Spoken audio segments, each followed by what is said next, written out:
Muy buenas tardes, vamos a dar comienzo a la séptima jornada de Arquitectura y Urbanismo del Instituto de Estudios CEUTIE. En nombre de la directora del Instituto, Rocío Valrivera, pues hago la inauguración de la jornada, me delegó en mí, porque sabéis que hoy se encuentra cumpliendo labores profesionales en Melilla, en unas jornadas de documentación como directora del archivo de la ciudad de Ceuta, y no ha podido asistir a esta sesión. Y entonces, bueno, pues en su nombre, desearos lo mejor en esta jornada, felicitar a Alberto Bale, a la sección, al equipo de la sección por estas jornadas, y además especialmente porque ya son las séptimas, son unas jornadas consolidadas, sabemos lo que a Alberto le ha costado, el esfuerzo que se ha hecho para llegar hasta aquí, a esta séptima jornada, y desde luego desde el Instituto de la Junta Rectora pues reconocemos ese trabajo y ese esfuerzo, y estamos encantados de que estemos en estas séptimas jornadas, que además casi todas han llevado sus actas, ahí estamos trabajando y la cosa va bien. Pues nada, pues damos por inaugurar las jornadas y damos paso al decano.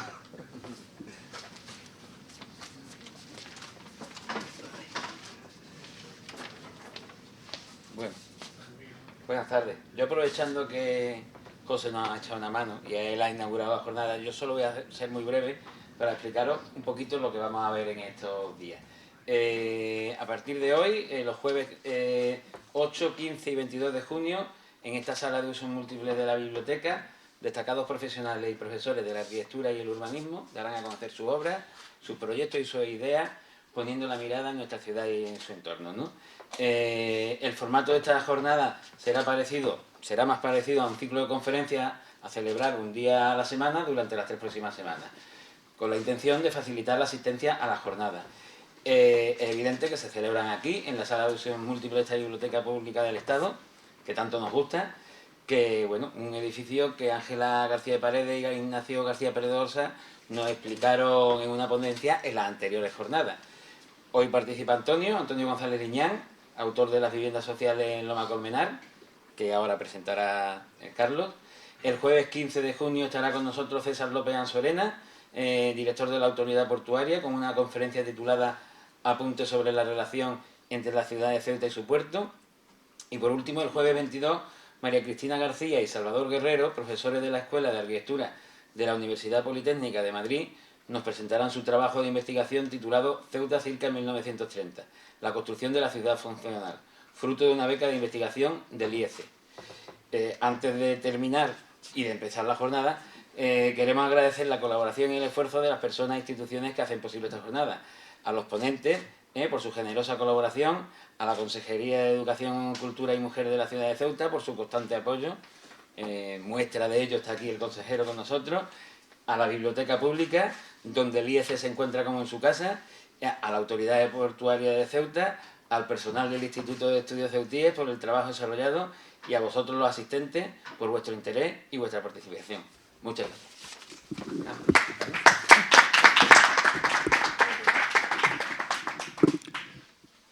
Buenas tardes. Rápidamente, Antonio González Liñán es arquitecto desde el 2001 por la Escuela Técnica Superior de Arquitectura de Sevilla, ciudad donde reside. Él ya ha venido otras veces precisamente a otra jornada del instituto, puesto que, como Alberto ha dicho, es el autor del proyecto de las 317 viviendas, que fue un concurso que sacó el SEPE, el Ministerio de Fomento. Y entonces ya vino aquí en una ocasión para hablar del concurso, ahora viene para hablar ya de la obra construida, ¿no? Cuando uno ve un poco la obra de Antonio, destaca, o al menos desde mi punto de vista, destaca la cantidad de concursos además construidos, ¿no? Que es una cosa a destacar. Me acuerdo Francisco Sáenz Doiza, que decía que solamente se ganan un 10% de los concursos a los que uno se presenta. Se construyen un 10% de esos que se ganan y se termina por cobrar todo lo que hay que cobrar, otros 10%, ¿no? Con lo cual, la verdad es que es una ruina, ¿no? Pero en su caso, además, es una obra que es muy variada. No se trata de un arquitecto que solamente haga vivienda pública, también tiene proyectos de vivienda privada, tiene proyectos de edificios educativos, administrativos, y no solamente en España, también las tienes ganaron un concurso no hace mucho tiempo en Chipre, y entonces eso también es no sé si es una cuestión solamente de mentalidad o también forzado por la crisis, muchos arquitectos nos hemos visto obligados a buscar trabajo en otros países, ¿no?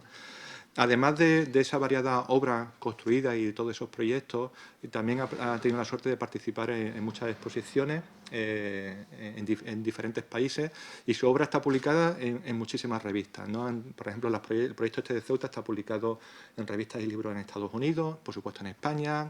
creo que también en Italia, en Chipre, en China, en Corea, en Nueva Zelanda. Y es tremendamente interesante ver cómo cuando una ciudad hace concursos de ideas, que no recuerdo la última vez que la ciudad autónoma de Ceuta hizo un concurso de ideas y no de concurso de obra y proyectos, porque el puerto tiene hecho uno. Pero cuando se da la circunstancia de un buen concurso de ideas con un buen proyecto ganador, eso al final significa muchísimo para una ciudad, en cuanto a prestigio y en cuanto a darse a conocer, porque si no, ¿cómo turismo va a llegar que se hable de Ceuta en Nueva Zelanda? Y sin embargo, Antonio lo hace, ¿no? Así que, Antonio, te damos las gracias por venir aquí y te paso la palabra. Bueno, muchas gracias a vosotros por esta segunda invitación a esta jornada. Yo estoy encantado de venir aquí otra vez. He estado 3 años viniendo mucho, con lo cual tampoco me cuesta mucho trabajo. Y nada, yo traigo un poco para contaros precisamente 3 proyectos. Voy a hacer una pequeña introducción al hilo un poco del título de la conferencia, esta historia de lugares apropiados, que tiene que ver un poco con la forma en la que trabajamos y en la que nos aproximamos a los proyectos. Esta pequeña introducción, bueno, versa sobre un texto que escribimos hace poco y que lo hemos utilizado un poco como analogía para explicar la aproximación que hacemos cuando llegamos a un sitio para empezar a estudiar un proyecto, ¿no? Y la cualidad fundamental, digamos, del inicio de la arquitectura es el lugar donde intervienes, el lugar donde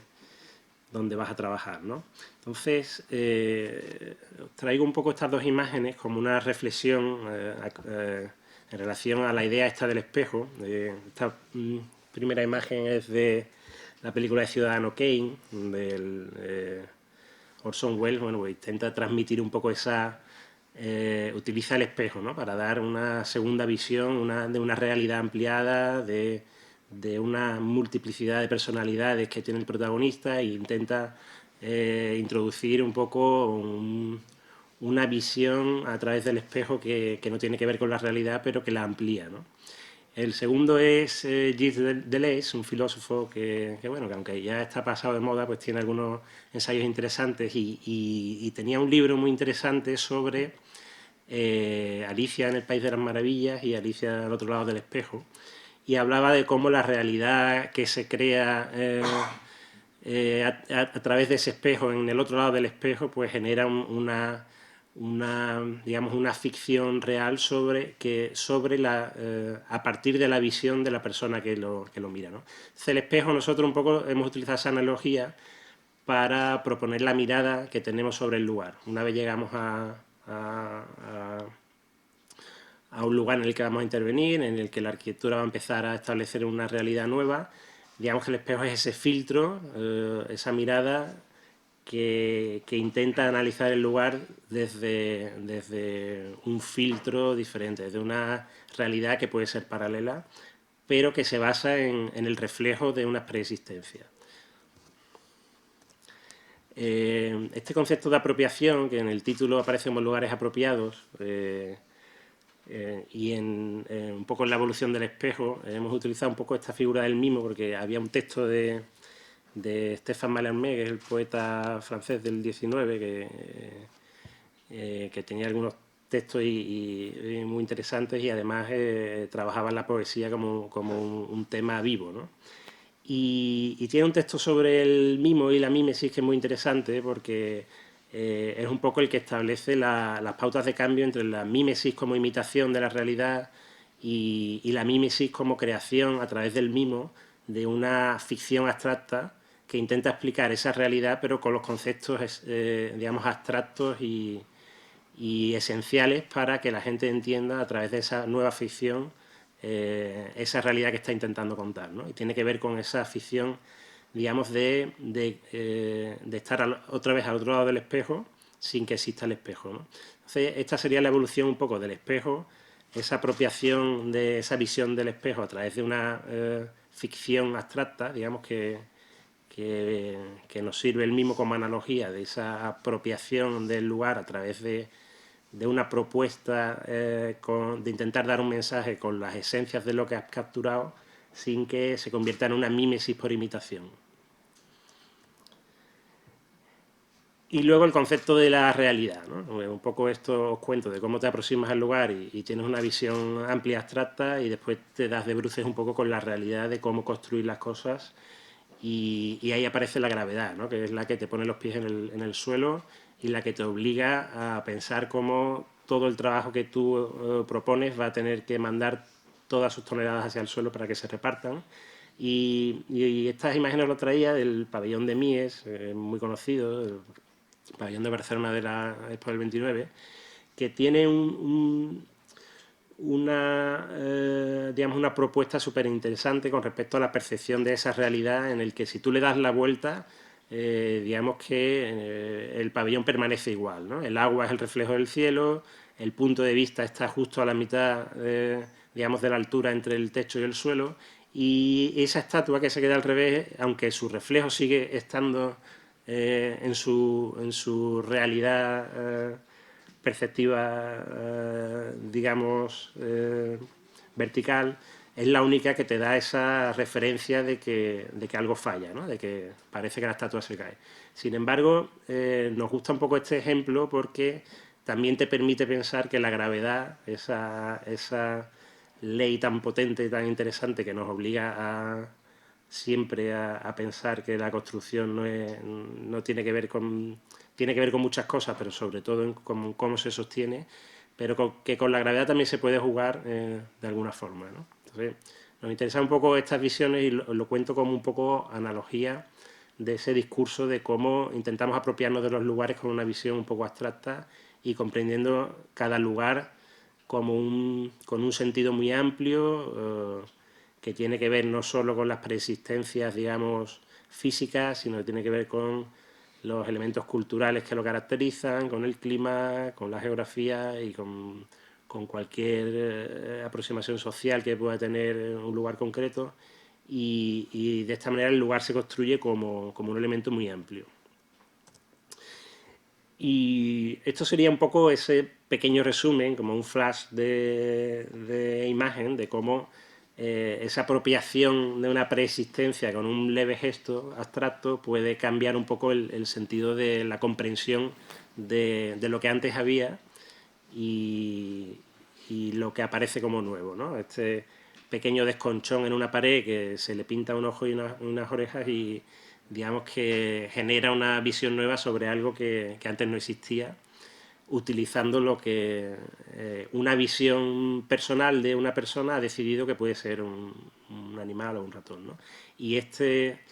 graffiti de Banksy, un artista londinense muy conocido, que utiliza un poco también la percepción para generar una nueva realidad, pintando un poco este hombre que se descuelga en una medianera, que genera un poco esta visión un poco activa o dinamizadora un poco de un aspecto arquitectónico que normalmente es un elemento muerto, ¿no? Y esta frase que aparece aquí es también un poco resumen de esta característica. Aparece en el libro de Lewis Carroll, de Alicia en el País de la Maravilla, y dice: todo lo que podía verse en la antigua habitación era muy corriente y sin interés, pero todo lo demás era absolutamente diferente. Esta dualidad de significados, donde todo parece pero no parece, pero no es lo que nos interesa un poco en esa visión de los lugares, donde no solo intentamos entender el lugar como un elemento físico con una preexistencia y una realidad anterior, sino que intentamos que el lugar pase por el filtro de la mirada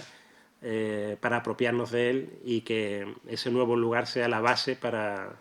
empezar con el proyecto de arquitectura, ¿no? Y acabo ya con esta introducción, voy a empezar un poco a contar, os traigo 3 proyectos. Bueno, las viviendas de aquí de Ceuta, por supuesto, explicaré un poco más tranquilamente. Luego otro proyecto de vivienda en Barcelona, un concurso que hemos ganado hace poco y que además en cierta manera tiene que ver con el proyecto de Ceuta porque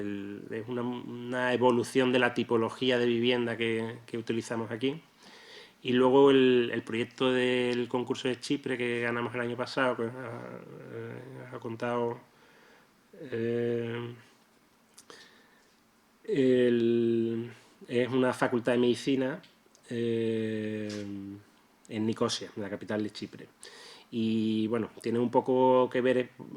con el título de la conferencia este tema de los lugares, porque digamos que los 3 proyectos tienen un poco ese punto de partida, de cómo entender el lugar y cómo intentar apropiarse de ellos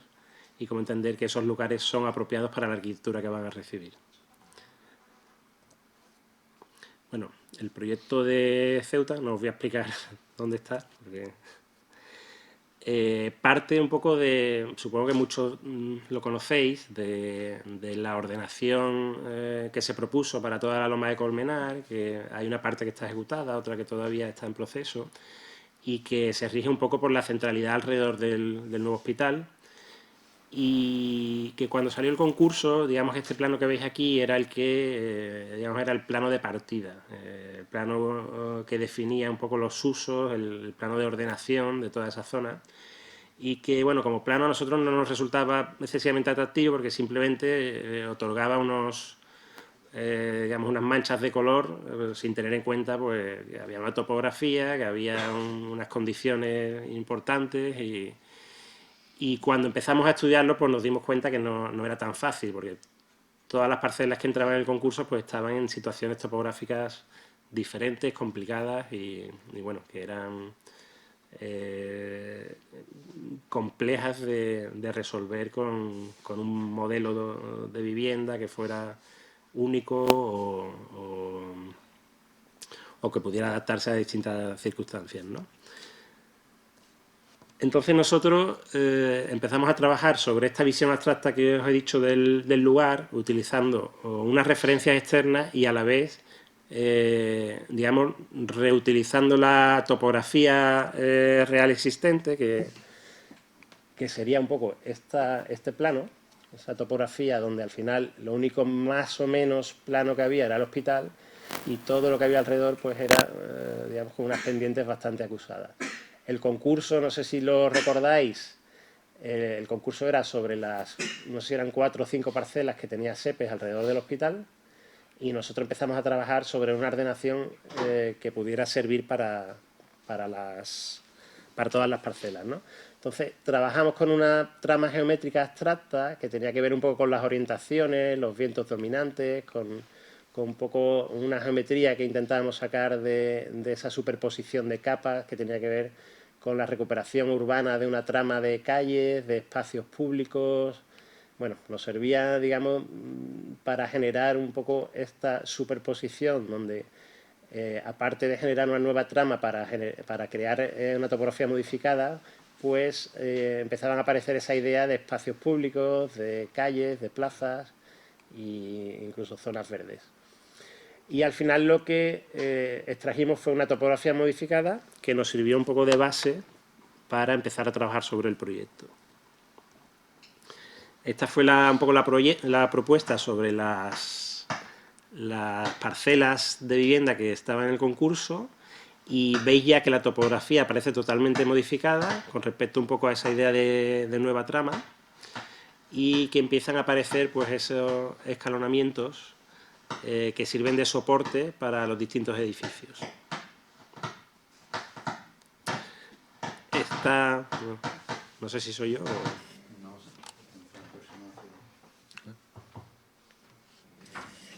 Ahora, ¿no?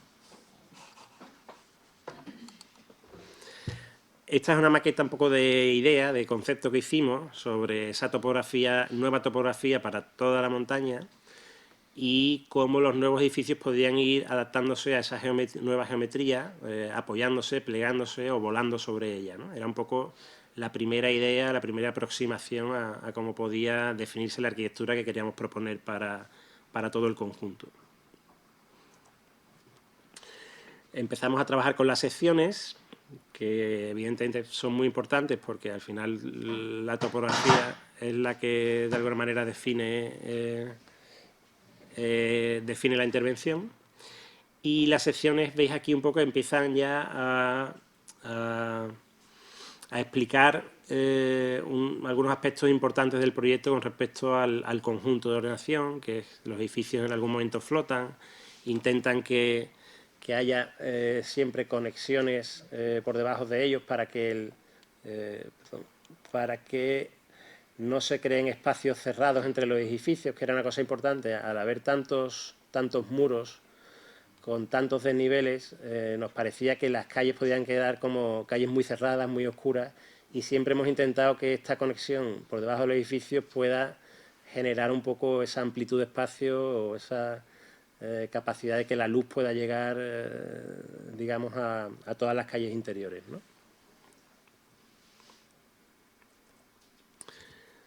Esto es un poco la ordenación final. Bueno, sabéis, os he contado que hicimos la intervención sobre las parcelas de SEPE, cada uno se adjudicó a uno de los concursantes y a nosotros nos tocó la B4, que era esta, cuya característica fundamental era la acusada topografía. Creo que en este borde hay casi 40 metros de desnivel y se va suavizando en esta dirección hasta que aquí hay 4 o 5 metros, no recuerdo bien. Entonces, como os he contado, aprovechamos un poco todo ese sistema de nuevos aterrazamientos, toda esa topografía modificada para ir poniendo todos esos edificios que se van adaptando a esas plataformas, se van plegando sobre ellas y van buscando un poco también el oxígeno de las vistas, de las orientaciones y de abrazar algunos espacios interiores que nos parecían interesantes. Los alzados, como veis, pues bueno, se adaptan un poco a ese crecimiento en el punto más alto aquí y en esta planta baja pues aparecen un poco estos espacios verdes, son esas plantas bajas abiertas que intentan crear siempre esas conexiones dentro de la topografía para no generar, digamos, esas calles tan cerradas, ¿no?, en los espacios intermedios. Veis un poco en las secciones como aquí además aparecen espacios interiores al edificio que ahora os contaré, que tienen que ver un poco con la tipología de la vivienda, que intentaba a través de un patio interior pues generar una especie también de permeabilidad a través de todos los edificios. Estas son maquetas de trabajo que hicimos para el concurso, donde un poco resumen un poco esa idea de cómo los edificios negocian con la nueva topografía, volando, apoyándose, abrazándola y generando espacios internos que de alguna manera pudieran proporcionar esa idea, ¿no?, de crear un nuevo barrio con sus calles, sus plazas, sus espacios abiertos, incluso algunas zonas con locales que tienen. Y esta es un poco la evolución de esa sección que os he explicado al principio, donde ya aparecen un poco estos vacíos interiores de los edificios y que pretendían un poco otra vez negociar esa conectividad, permeabilidad de toda la parcela a través de esos vacíos interiores y que aprovecharan también en cierta manera la ventilación natural a través de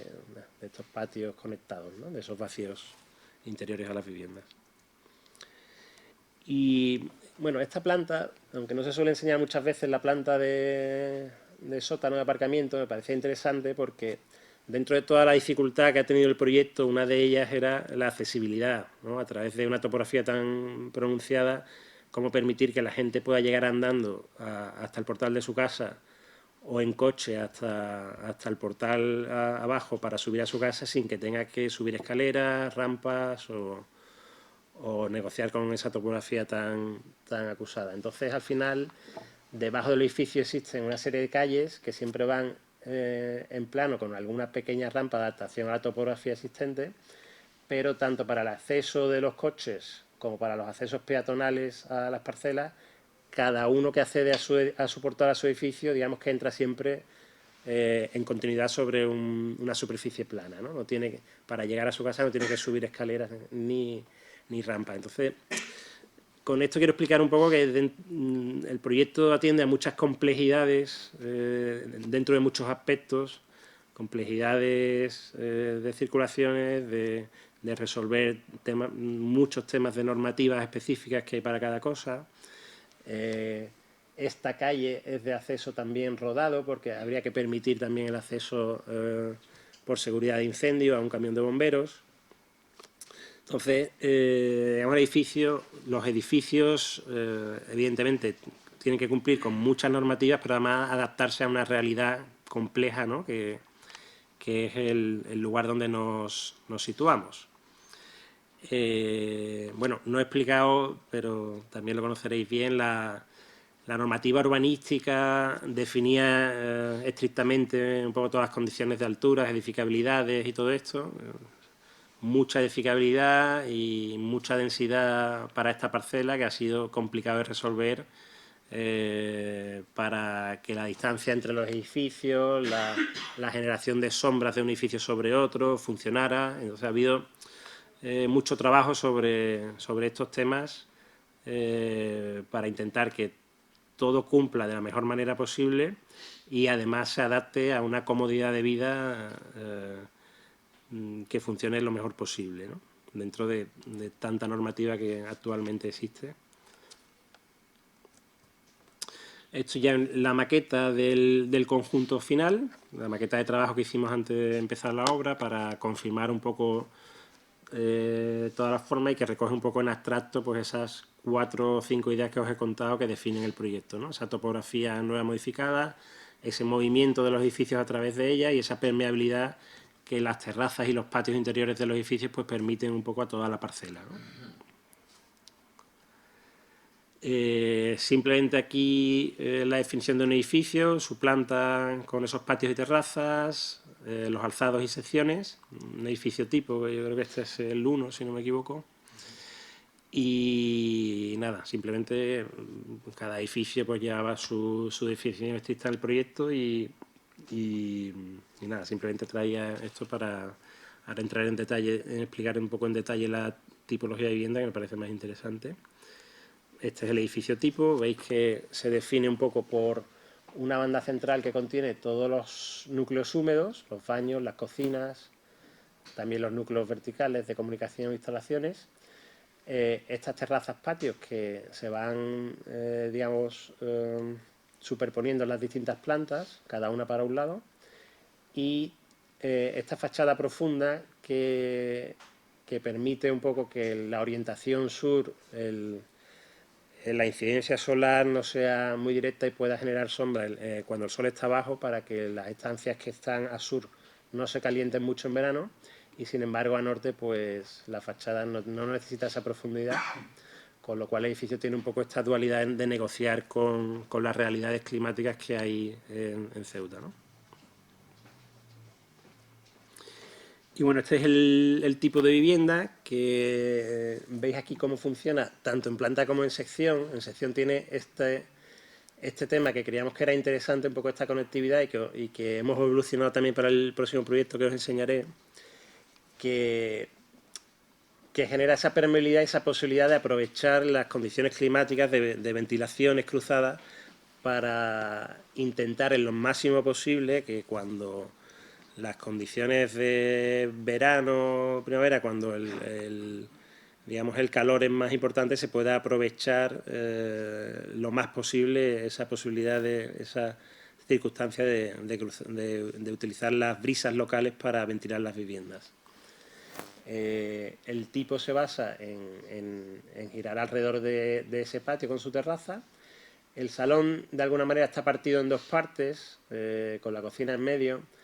con un poco también esa posibilidad de que pueda haber una intercambiabilidad estacional, que en verano o invierno, en función de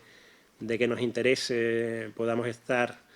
en verano en la parte norte, que estaremos más frescos, y a lo mejor en invierno en la parte sur, para aprovechar un poco la incidencia del sol, o repartir un poco las habitaciones como cada uno guste, ¿no? Es un poco ese modelo de flexibilidad que nos interesaba proponer con esta tipología. Y nada, esto es una sección constructiva que he traído simplemente a nivel informativo para explicar aquí el tema este de la fachada profunda, con las terrazas que conectan los patios con el exterior. Y esta sería la fachada, una de las fachadas, digamos, de las bocas de los edificios, que está construida con una chapa mini honda, que se lacó al final en verde, y que bueno, define un poco esa imagen de las cabezas de los edificios. Bueno, esto es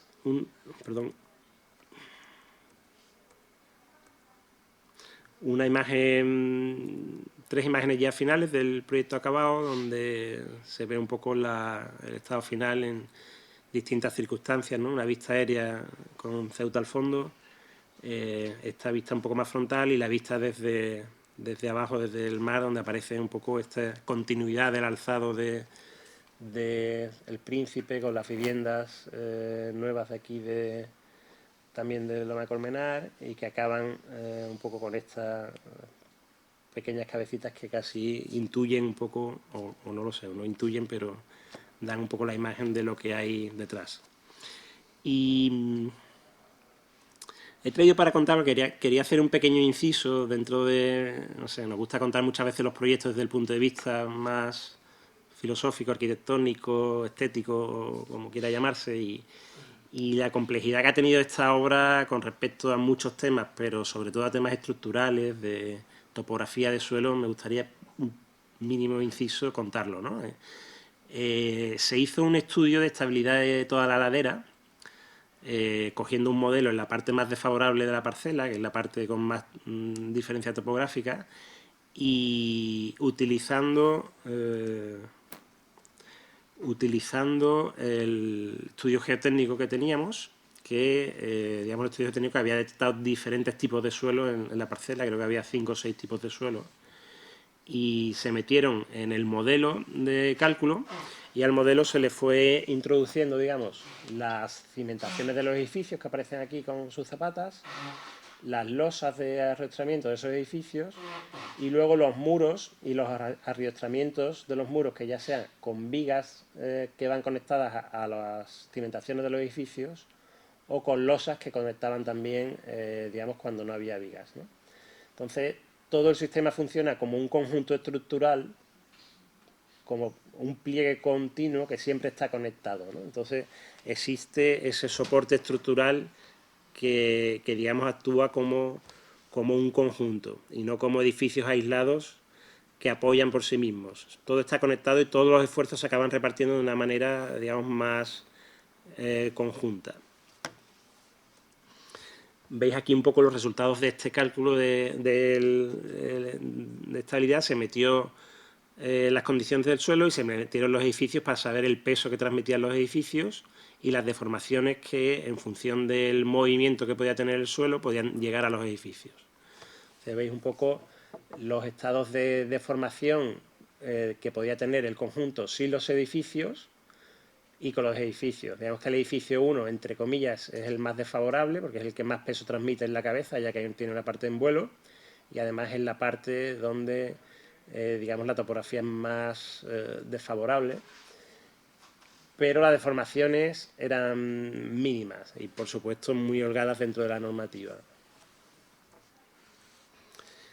Veis aquí un poco los resultados dentro de la sección, con los distintos tipos de movimiento que podía transmitir todo el peso de los distintos edificios al conjunto de la ladera, porque uno de los temas importantes no era solo la deformación o el movimiento que podía tener cada edificio o cada cimentación de cada edificio, sino cómo todo el peso podía afectar a la ladera conjunta para que hubiera un deslizamiento de toda la ladera con un tipo de suelo que pudiera deslizar sobre otro, ¿no? Entonces, todo esto se metió en este programa de estudio de cálculo y bueno, las cimentaciones se adaptaron también, y todos los muros de urbanización y los arriostramientos se adaptaron a todo este estudio que se hizo, ¿no? Que fue como muy profundo en su momento. Y bueno, voy a poner un poco la evolución en algunas fotos de la obra. Veis aquí un poco el estado inicial. Como os he dicho, había distintos tipos de suelo. Aquí se empiezan a intuir, ¿no? Una parte más más gris, aquí había una parte más roja, aquí en medio una piedra que ahora veréis, este terreno era de otra manera, aquí apareció después un terreno verde que no había detectado el geotécnico. O sea, había como muchos tipos de terreno y casi que había que adaptarse en la misma parcela a unas circunstancias diferentes, ¿no? Entonces, la obra ha ido evolucionando, veis aquí cómo se empiezan a trabajar en los distintos bancales, va evolucionando. La parte más dura, digamos, ha sido esta parte central, porque había una roca que costó mucho picar. El resto de terreno se iba excavando, se proyectaba cada 2 metros de excavación, se metía un sistema de soil nailing, que son como unos cables que anclan el terreno, y se proyectaba de hormigón para ir sosteniéndolo, y después se seguía excavando, para ir intentando estabilizar la ladera durante la construcción. Después los muros de hormigón hacen que este sistema ya no esté en carga, pero durante la construcción hubo que utilizar un sistema que nos ayudará a sostener esos escalonamientos mientras se construían los muros de cimentación, los muros de urbanización y las losas de cimentación. Veis aquí un poco cómo va evolucionando. Aquí ya aparecen un poco casi todos los taludes nuevos con esos saltos de topografía que se van haciendo. Todavía no se ha acabado de picar la roca. Y mientras, por una parte, se iba acabando de construir los taludes y sostener el terreno, por la otra ya se empezaba a construir la edificación. El tema de la construcción de los edificios que se iban construyendo también tenía que ver con cómo se iba cargando de peso toda la ladera, con lo cual se hizo un estudio para establecer un orden de prioridad en los distintos edificios para no generar cargas asimétricas en todo el conjunto que podían ser más desfavorables. Veis aquí que los primeros fueron estos tres, que eran la parte, digamos, más favorable de la parcela. Después se empezó a construir uno arriba y otro abajo, y los de esta zona, pues digamos que fueron los últimos. El último fue el 7, el de aquí, porque la parte de cimentación que había detrás era más complicada, pero bueno, al final la evolución se ve, ¿no? El 1 fue también de los últimos porque era el punto, digamos, que nos interesaba que se cargara al final la parcela, que el peso más desfavorable pues fuera el último, y de manera que ya todo estuviera de alguna manera sujeto. Y bueno, ya son fotos de la evolución, y este es el estado final. Y de la obra, ¿no? No lo he explicado, pero nos parecía estuvimos estudiando mucho el tema de los colores, y nos parecía que utilizar para una obra tan grande y tantos edificios el mismo color, el mismo sistema, era un poco monótono, y al final decidimos utilizar 3 tonos de ladrillo, el blanco, el gris y el negro, y crear una especie de transición para que pudiera haber una relación un poco también, digamos, de movimiento, de vibración y de adaptación un poco a los distintos tonos de color que había alrededor. Y el verde pues apareció como un color que unificaba todos los edificios, tanto en sus espacios interiores, esto de las terrazas, esos patios y tal, como en las cabezas y en los espacios de estos que se generan en planta baja, y nos servía para unificar un poco todos esos espacios que ahuecan de alguna manera el conjunto de edificios, ¿no? Bueno, voy a pasar a algunas fotos aunque supongo que los conocéis todos bien. Este alzado nos parecía muy interesante porque, bueno, pues se integra de alguna manera en todo el colorido que tiene toda esta parte de Ceuta, que es muy heterogénea. Y bueno, aunque parezcan desde este punto de vista edificios pequeños, detrás de eso pues acaba apareciendo como un conjunto que es como que no te lo esperas, ¿no? Si solo ves esta imagen. Esta, bueno, es la parte que os he contado, más desfavorable de la parcela, con todos los escalonamientos que existen. El edificio 1, en principio, esto no debería contarlo, pero bueno, se había planteado como un tema en vuelo, sin pilares, y bueno, ya sabéis, una intervención muy compleja, con una inversión potente, pero ajustada a la realidad de la vivienda social a la que va destinada, y al final pues forzar digamos un coste extra para tener esa imagen, pues en fin, nos pareció, y en reuniones y al que pagaba le pareció también demasiado. Así que optamos por simplificar un poco todo ese tema, y aunque aparezcan los pilares, pues se sigue manteniendo un poco la idea de esos edificios que intentan buscar su oxígeno y flotar sobre la topografía, ¿no? Bueno, este es un poco una imagen también característica de cómo los edificios se van cortando, y ese corte siempre aparece esa imagen verde que intenta contar un poco ese espacio, ese conjunto de espacios interiores, de verdes interiores y de terrazas, patios que van apareciendo. Es como si un edificio conjunto de alguna manera le metieras un corte y vieras un poco las entrañas. Esta imagen intenta también explicar ese sentido profundo de las fachadas en su orientación sur. Veis que al final los huecos tienen una profundidad mayor de lo normal, que además nos sirve para generar unos espacios interiores que pueden ser susceptibles de tener armarios o estanterías o lo que cada uno quiera. Y bueno, aprovechan también un poco la profundidad de estas terrazas que conectan con los patios para generar un alzado en cierta manera con cierta plasticidad, ¿no? Con esas sombras profundas que se adaptan un poco a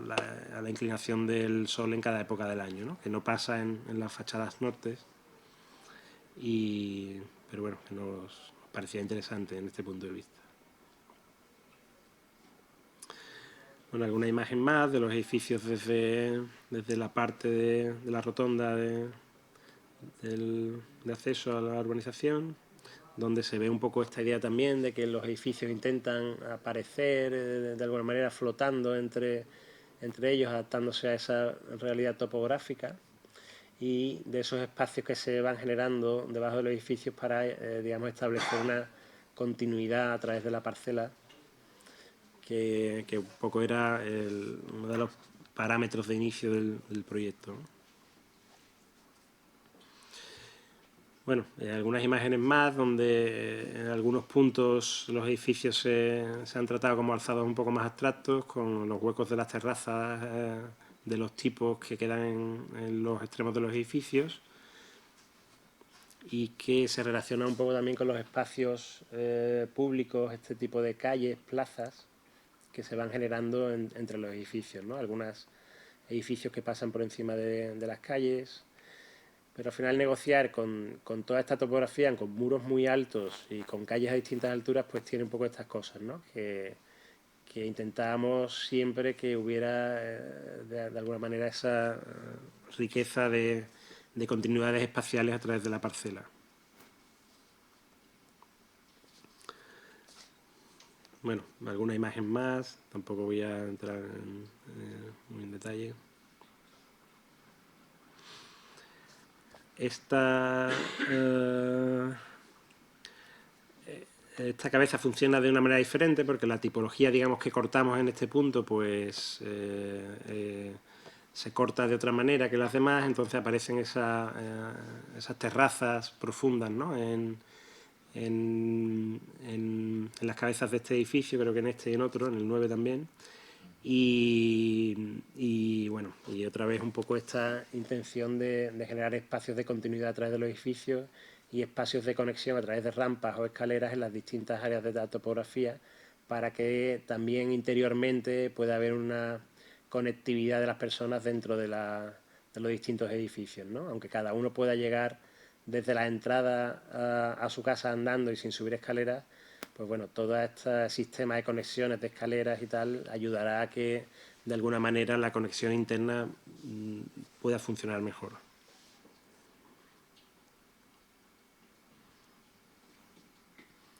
Bueno, esta imagen a mí me parece interesante. Yo creo que aquí estáis todos muy acostumbrados, supongo, al paisaje de Ceuta, que es muy heterogéneo, ¿no? Que conviven muchas cosas, muchos tipos de edificación diferente, con zonas de orografía especial, con zonas verdes, con el cementerio este tan bonito que hay enfrente, ¿no? Y a mí siempre me ha parecido interesante toda esta heterogeneidad que tiene el entorno construido, ¿no? de Ceuta, bueno, porque este edificio añade un punto más dentro de esa mezcla, ¿no? de estilos, de colores y de cualidades, ¿no? Y bueno, estas imágenes explican un poco esa idea de calles a distintas alturas, de espacios de conexión y de ese intento de recuperar la cualidad de barrio, de ciudad, ¿no? Con calles, plazas, espacios de uso ambiguo, incluso algunas zonas aquí y en el espacio que hay en la plaza de entrada con locales comerciales que no sé cómo evolucionarán, pero la idea sería un poco que pudieran dar cierta actividad comercial también a todo el conjunto, ¿no? Y bueno, esta es una imagen que resume, yo creo, de alguna manera todo el proyecto, con todas las cosas que he intentado contar dentro de todas esas complejidades y esa evolución, dentro de la complejidad que ha tenido la obra y supongo dentro de la complejidad que tiene ahora la evolución de la ocupación de los habitantes, que tendrán que adaptarse a distintas realidades también. Resume un poco todo lo que he contado del proyecto, ¿no? Y me parecía un poco también bonito esta relación que puede tener un poco estas cabezas que sobresalen y que buscan de alguna manera orientarse a la ciudad de Ceuta y a unas vistas que a mí siempre me han parecido muy sugerentes a un cementerio que normalmente que es algo que no queremos ver, pero que en este sentido está muy integrado en el paisaje de esta zona, ¿no? Voy a pasar a contar el proyecto de Barcelona. Es un concurso que hicimos hace unos meses y que hace 3 semanas, creo, nos dijeron que habíamos ganado. Y que tiene en parte algo que ver con lo que os he contado de Ceuta, porque comparte algunos temas. Bueno, ahora os lo contaré un poco más en detalle, ¿no? El proyecto está situado, los que conocéis Barcelona, esto es la Plaza de las Glorias, que ahora está en plena obra porque toda la llegada de la Diagonal y los distintos cruces que hay aquí los van a ir soterrados y esto va a ser un parque conectado un poco con toda la zona de la Rua 22, la Torre Akbar, el hub el museo de Bohigas y toda la parte nueva que también están construyendo por aquí. Y este es el museo el mercado de Les Encants, este es el edificio de Moneo del auditorio y este es el de Bofill no sé si el Teatro Nacional, no me acuerdo muy bien. Y esta manzana pues la sacó el Ayuntamiento de Barcelona como un concurso de viviendas. A nosotros nos pareció muy interesante y nos presentamos. Entonces nuestra propuesta en principio recuperaba la idea de la manzana de Cerdá, adaptado un poco también, no es una topografía evidentemente tan acusada como la de Ceuta, pero tiene un cierto desnivel de 6 o 7 metros.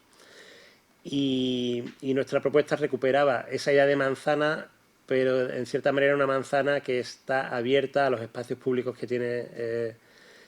fuera y que establece una conectividad con las circulaciones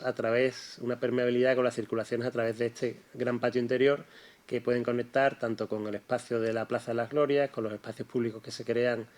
una vez soterren la Diagonal y bueno, también con la conectividad que pueden tener con el museo el hub o con la zona de la Roda 22. Entonces, bueno, el edificio, aparte de cumplir una normativa, evidentemente, que condicionaba mucho volumetrías, edificabilidades, alturas, pues se adapta un poco a esta, digamos, esta heterogeneidad que tienen muchas manzanas dentro del ensanche de Barcelona, donde hay distintas alturas, hay distintas tipos de edificación y bueno, nos gustaba un poco que aunque el modelo, ahora os contaré cómo funciona la vivienda, el modelo fuera muy racional y repetitivo, pero que el edificio tuviera de alguna manera una cierta vibración, ¿no? Y luego la planta baja actúa como un zócalo donde se van disponiendo los espacios comerciales y se va adaptando a la topografía con una serie de puertas, ¿no?, que aparecen en ese zócalo y que sirve de soporte o de apoyo para el sistema de viviendas. Esta es la imagen un poco de referencia. Veis un poco aquí la evolución de esta idea que os he contado, del el modelo de manzana normativo, como nosotros intentamos esponjarlo, quitándole una serie de espacios y poniéndolo más alto en la fachada que da a las glorias. El sistema de zócalo que abraza, digamos, de alguna manera un patio interior, pero que se conecta de una manera clara y libremente con todos los espacios que tiene alrededor. Y luego el sistema final, que nos pedían que pudiera ser divisible en 4 bloques además diferentes, que tendrán una evolución diferente en el tiempo y bueno, y hacíamos esta propuesta, ¿no? Un edificio principal con fachada a las glorias y otros 3 que se entienden como un conjunto único, pero que pueden ser divisibles. Y esta es un poco la imagen final de esa idea de permeabilidad con esos espacios que funcionan un poco, ahora os contaré, como el modelo de Ceuta de las viviendas de aquí, con esas terrazas conectadas a patios interiores y que nos permiten hacer un edificio que en cierta manera respira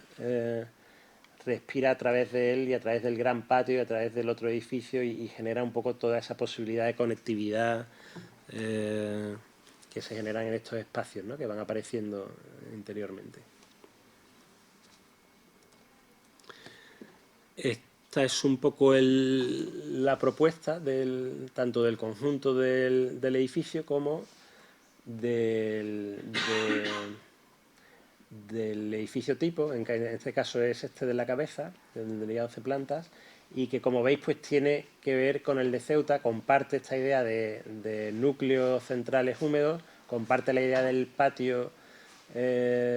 conectado a fachada y que se va, digamos, contrapeando en las distintas plantas y introduce, digamos, un factor diferente, que es, veis aquí un poco cómo funciona la tipología, y generamos en la fachada como un espacio, digamos, espacios ambiguos, como una galería multiusos, que además actúa como galería climática y que proporciona un poco los usos que pueden ser demandados por los espacios interiores, ¿no? Todo este espacio es muy flexible, pueden aparecer 3 dormitorios convencionales o organizarlo de otra manera,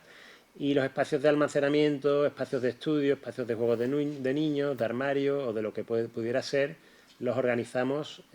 siempre en esta galería climática que se adapta un poco también a las condiciones de la época del año, ¿no?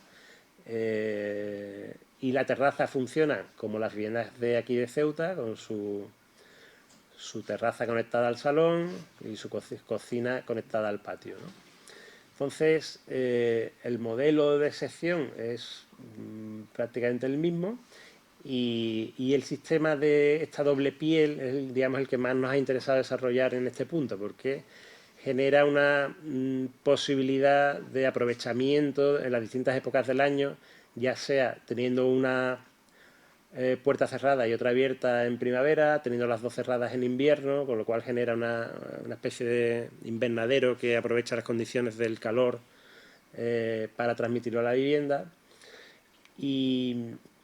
en verano o en primavera, en épocas intermedias, pues pueden tener un poco una ventilación más amplia, abriendo y cerrando en función de lo que necesiten, ¿no? Hay otras consideraciones con respecto al tema climático. Se propuso un sistema de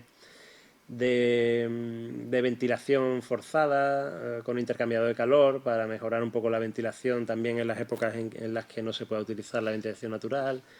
temas de aislamiento pues importantes. Bueno, hay varios temas de aprovechamiento un poco de las energías renovables, energías o sistemas pasivos, digamos, de intervención que hemos intentado utilizar como evolución de ese modelo, ¿no?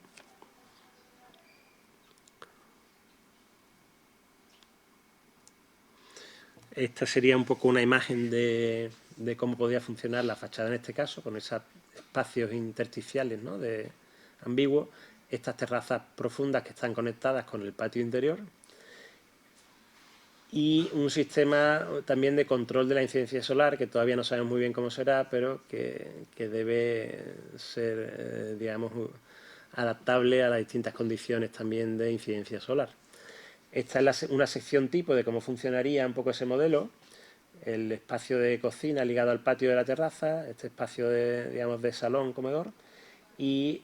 digamos, este espacio de habitaciones, sistema multiuso asociado a esos espacios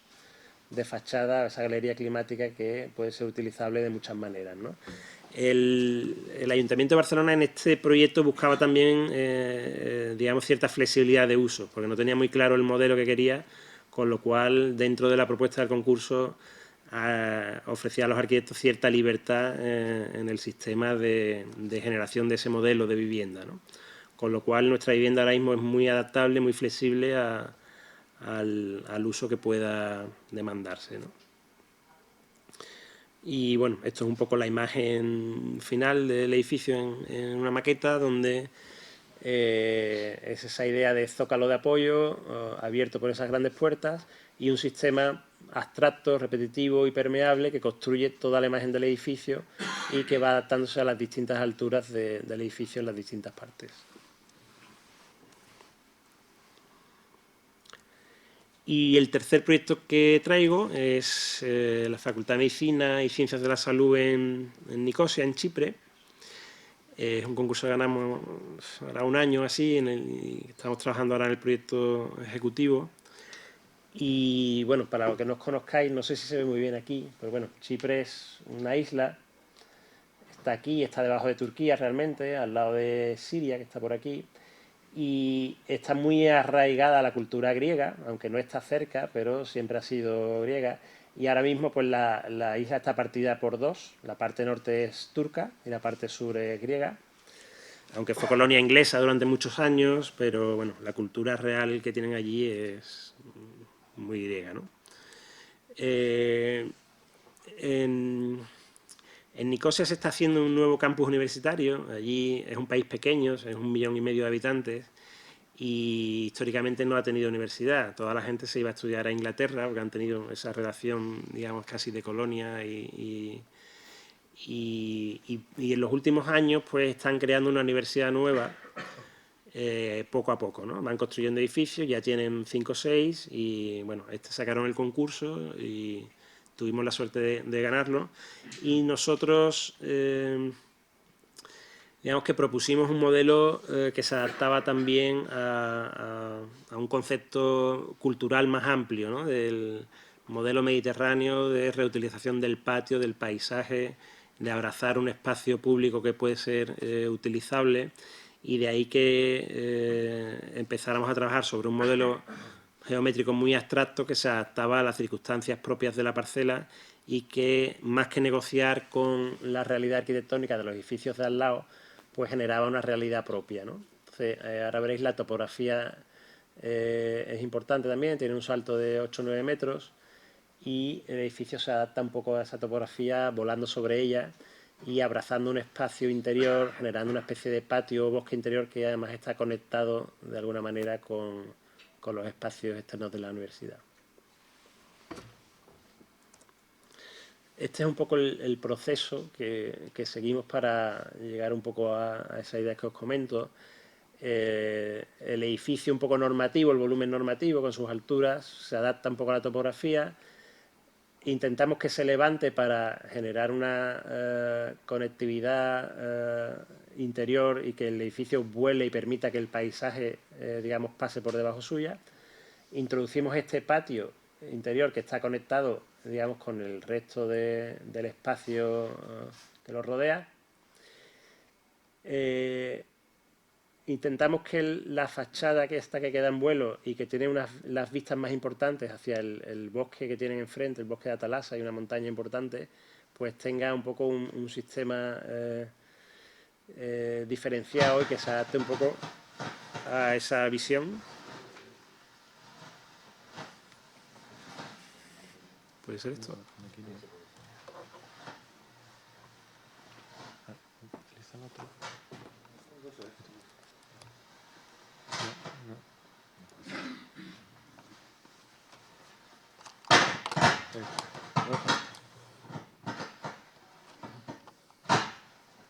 Yo creo que es el ratón.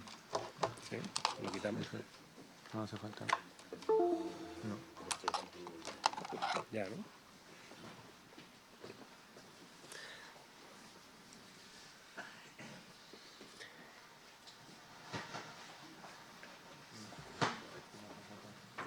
Este está apagado.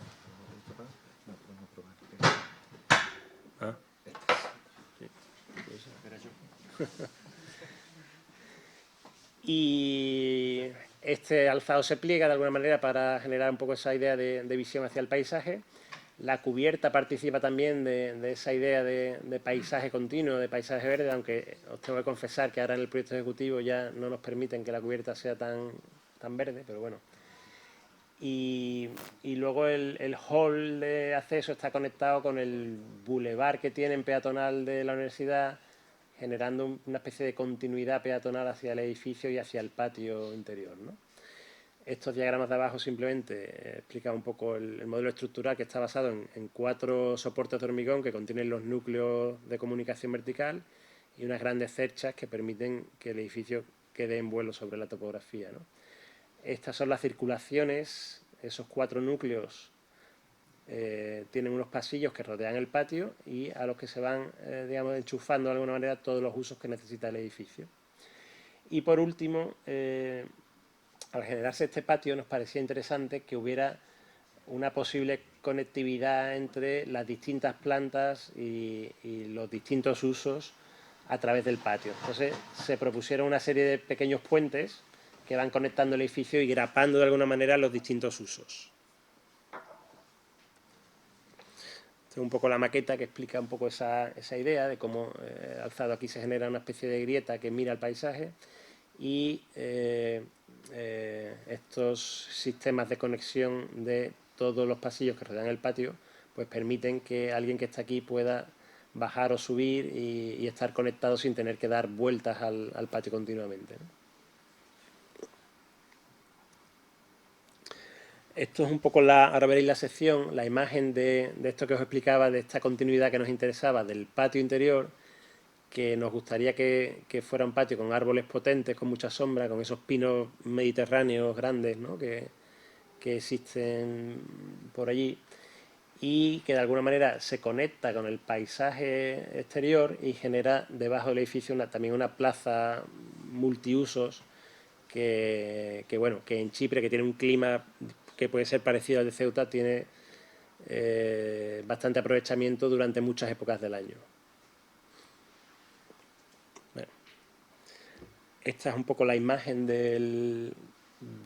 alzado este que os he dicho, que construye la imagen hacia el paisaje que hay en esta zona, y cómo el edificio se levanta para permitir un poco que ese patio, esa topografía esté en conexión con los espacios exteriores de la universidad. Las plantas funcionalmente, digamos que funcionan de una manera muy flexible. Lo importante son los 4 núcleos de comunicación y la circulación que puede existir alrededor del patio, y todos los demás elementos, en este caso en esta planta, son laboratorios y zonas de apoyo a esos laboratorios, pues funcionan de una manera muy flexible. El edificio se proponía casi como un elemento ordenado, racional, que pudiera adaptarse a los distintos cambios en el tiempo, en las necesidades de la facultad. La Facultad de Medicina es nueva, allí no ha habido Facultad de Medicina nunca y ahora van a empezar a tenerla, con lo cual seguramente evolucione de una manera que todavía no tienen muy clara, y el edificio debería permitir un poco esa posibilidad de ajustarse a las necesidades. Ahora estamos trabajando también sobre cómo construir este alzado, que se basa en en un modelo de celosía, de doble piel, que varía también en función de la orientación y que controla un poco toda la incidencia solar y la ajusta a las necesidades internas, ¿no?, en cada época del año. Son una especie de cajas que van generando cierta vibración porque tienen un movimiento diferente y además están perforadas, aunque aquí no se ve cómo está evolucionando. Esta es la planta baja con el hall de acceso que está conectado a la calle peatonal interior, que está relacionada con el patio y que este patio va bajando. Y en la planta de acceso es donde se disponen, digamos, todas las aulas de docencia. En la planta baja, en la planta, perdón, inferior están los laboratorios, en la planta alta, ahora veréis, están los despachos y oficinas de los profesores. Sería esta planta donde están un poco despachos, y todos estos puentes van conectando las distintas plantas, ya sea al mismo nivel o la planta superior o la planta inferior. Esta es una imagen del hall de entrada con, digamos, este puente de conexión que permite la circulación alrededor del patio y que genera un poco esta conexión del hall, esta continuidad del hall con el espacio del patio. En esta sección veis un poco esta idea, ¿no?, de cómo la topografía se intenta mantener la original y el edificio se dispone como un elemento abstracto que flota, que se empotra de alguna manera en la parte más alta y flota sobre la parte más baja, permitiendo esa conexión y generando un poco un patio con esa idea de árboles potentes y con esa idea de conexiones a través de esos pequeños puentes que van que deberían generar un poco una imagen vibrante y diferente, ¿no?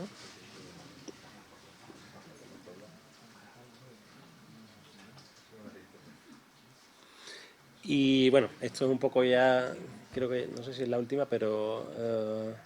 esta idea de alzado vibrante que os explicaba, ¿no?, que se va adaptando a la topografía y que va permitiendo que esta fachada, digamos, adaptable, ¿no?, a cada uno genere una imagen